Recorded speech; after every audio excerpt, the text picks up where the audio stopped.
మొన్ననే మీ అందరికీ తల్లికి వందనం ఇచ్చాం.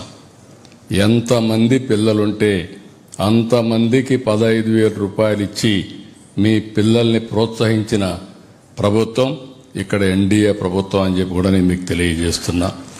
ఇంకొక పక్కన మొన్ననే మీరు చూస్తే 3 దీపం కనెక్షన్స్ ఉచితంగా ఇచ్చాం.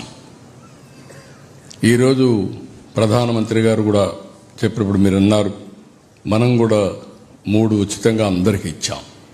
ఇంకొక పక్క నిన్నే ఉచిత ప్రయాణ సౌకర్యం. మీరు ఎక్కడికి పోవాలన్నా ఆర్టీసీ బస్సులో ఫ్రీగా మీరు పోయి రావచ్చు.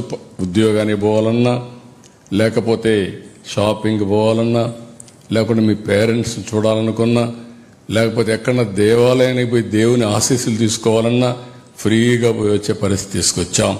అది ఈ ప్రభుత్వం పేదల పట్ల, మహిళల పట్ల ఉండే అభిమానం అని చెప్పి కూడా నేను మీకు తెలియజేస్తున్నా.